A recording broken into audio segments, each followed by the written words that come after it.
Hello YouTube family, अस्सलाम वालेकुम। तो पहला टिप हमारा जो है वो है दूध से रिलेटेड। तो कभी कभी हमारे साथ ऐसा होता है कि दूध को हमें थोड़ा सा लंबा टाइम तक चलाना होता है, कोई और भी रीज़न हो सकता है। तो बेहद आपको आसान टिप दूंगी।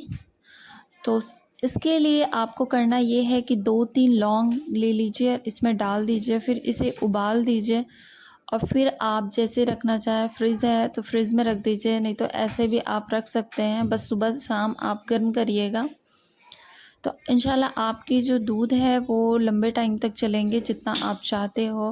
मतलब जितना नॉर्मल चलता है 2 दिन अगर चलता है तो ये 3 से 4 दिन आराम से चल जाएंगे। चलती हूँ नेक्स्ट टिप की ओर।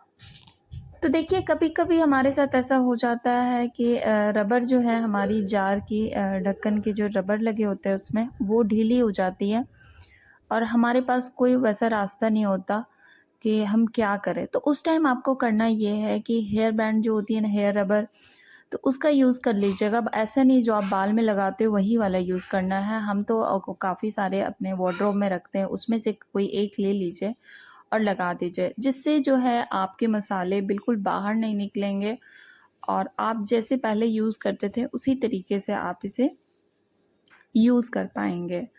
तो टेम्प्ररी के लिए आप इसे यूज़ कर सकते हैं। उम्मीद है आपको ये टिप भी अच्छी लगी होगी। चलती हूँ नेक्स्ट टिप की ओर। तो देखिए, हमें कहीं जाना होता है या फिर मार्केट जाए या फिर कहीं पे भी जाए तो वाटर बॉटल तो हम लेकर ही जाते हैं, लेकिन एक चीज़ इसके साथ होता ये है कि वाटर बॉटल हमारी जो है गिर जाती है और पानी जो है काफ़ी ज़्यादा वेस्ट हो जाता है। तो इसके लिए हेयर रबर ले लीजिए और फिर इसमें पिन की हेल्प से उसे बैग में अटैच कर दीजिए। ये बिल्कुल नहीं हिलता है, आप जैसे चाहें जितना लंबा टाइम तक इसे रखना चाहे रहेगा। बहुत ही आसान है। और जब आपको बॉटल निकालना हो ना तो आप पिन को मत खोलिएगा, रबर को ऊपर निकालने के बाद बॉटल को निकाल लीजिएगा, फिर उसी तरीके से रबर को लगा दीजिएगा। तो आपका जो बॉटल है बिल्कुल एक जगह पे बनी रहेगी और फिर इसके ज़िप को लगा दीजिए। तो देखिए, ये बिल्कुल नहीं हिल रही। उम्मीद है आपको ये टिप भी अच्छी लगी होगी। चलती हूँ नेक्स्ट टिप की ओर। तो आज मैं आपको वो जादू दिखाऊंगी जो आपने आज तक नहीं देखा है। तो इसके लिए आपको करना है, वाटर बॉटल में पानी डालिए जो आप पीना चाहते हो और उसके ऊपर फॉइल पेपर रैप कर दीजिए बिल्कुल अच्छे से, जैसे मैं कर रही हूँ।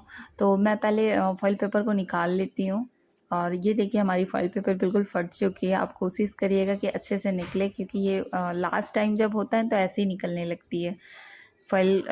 हमारी फॉइल पेपर ख़त्म होने लगती है तो आप देखो कि ऐसे चिपकने लगती है। और फिर इसमें मैं रैप कर दूँगी अच्छे से।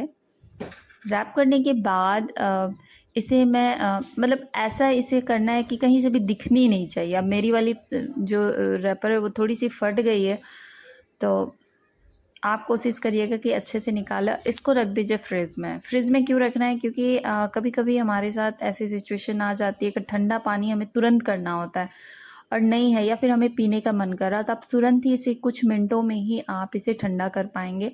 तो मैंने फ्रिज को ऑफ़ कर दिया है, तो ये काफ़ी ज़्यादा ठंडी थी तो इसी से ही ये ठंडी हो जाएगी।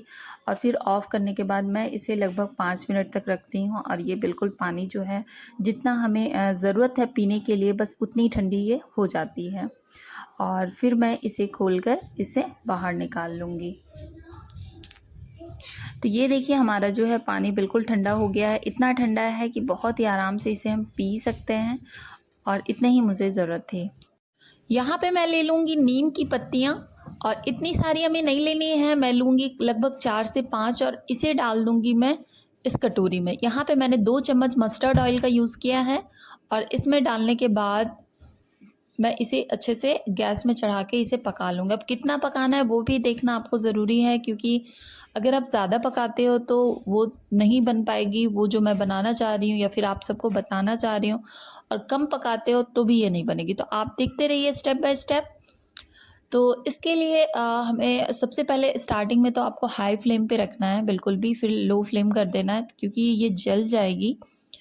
और इसे पका लेनी है हमें चलाते हुए। अब देखिए, ये जो दवाई मैं बना रही हूँ इतनी ज़बरदस्त है कि आपके बच्चे के सर में या आपके सर में अगर जूं है ना तो वो बस एक बार आप लगाइए ना तो वो ख़त्म हो जाती है पूरी। तो यहाँ पे देखिए मैंने जो है पका लिया है इसे। अब इसे स्ट्रेनर से मैं इसे छान लूँगी। तो आप देख रहे हो ना, बहुत ज़्यादा काली नहीं है और ना ही हरी है। तो इस बात का आप बेहद ध्यान रखिएगा कि आपके जो तेल है वो जले नहीं। तो इसे मैं पहले छान लेती हूँ। तो यहाँ पे छानने के बाद कुछ चीज़ें मैं इसमें ऐड करूँगी, उसके बाद जो हमारा पावरफुल सा रेमेडी तैयार हो जाएगा और इसे जब अपने बालों में आप लगाओगे ना, तो फिर आप मजबूर हो जाओगे हमारी तारीफ़ करने में। क्योंकि ये इतना ही ज़बरदस्त है ना कि बस मैं नहीं, आप खुद इसे ट्राई करिएगा, फिर हमें कमेंट में बताइएगा कि ये कैसा काम करता है। इसमें डाल दीजिएगा विक्स। जी हाँ, यहाँ पे विक्स डाल देना है फिंगर के हेल्प से और इसे हाथों से ही मिला लीजिए, बहुत अच्छे से मिक्स हो जाएगा। ये देखिए, इतना हमारा पास आ चुका है तेल कि ये मैं 2 बार आराम से यूज़ कर लूँगी। तो बच्चे जो है स्कूल जाते हैं, जूं लेकर आते हैं, तो उसको आप कैसे ठीक कर सकते हैं, ये चीज़ मैं आपको इस वीडियोज़ में बता रही हूँ। और आपके घर में भी अगर किसी को है तो उसमें भी आप लगा सकते हैं। और इसे ज़्यादा नहीं, अगर सप्ताह में 1 बार भी आप लगा दीजिएगा ना, तो जूं बिल्कुल नहीं होगा। और इसे लगाने के बाद पहले मैं इसे लगा देती हूँ, और कैसे लगाना है स्टेप बाय स्टेप देखिएगा, और कैसे इसे लगाने के बाद रखना कितना है वो भी देखती हूँ, आपको मैं दिखा देती हूँ, बता देती हूँ, ठीक है ना जी। तो यहाँ पे मैं पहले लगा लेती हूँ। ये जो है लगाना नहीं चाह रहे, ये इधर-उधर सर घुमा रहे, ये जब सोते हैं तभी मैं लगाती हूँ। तो अभी तो ये बैठे हुए इसलिए ये इधर-उधर सर घुमा रहे हैं। तो मैं कोशिश कर रही हूँ कि आप सबको दिखा दूँ। देख रहे होंगे आप, इसके सर में बिल्कुल भी जूं नहीं है। अगर 1-2 भी इसके सर में जूं होगी तो ये लगाने के बाद बिल्कुल बाहर आ जाएगी। और इसे लगाने के बाद लगभग आप 20 से 30 मिनट तक छोड़ दीजिएगा, क्योंकि दवाई के असर जूं में होनी चाहिए। अगर आप तुरंत धो दोगे तो बिल्कुल भी इसका जो है असर नहीं होगा। तो आप इसे लगभग आधे घंटे तक छोड़ दीजिए और फिर इसे वॉश कर दीजिए शैम्पू से। इंशाल्लाह सारे जूं हैं जो चले जाएंगे। तो अगर हमारी वीडियोस आपको थोड़ी सी भी अच्छी लगती है तो लाइक करिए, शेयर करिए, सब्सक्राइब करिए। दुआ में याद रखिएगा। तब तक के लिए अल्लाह हाफिज़।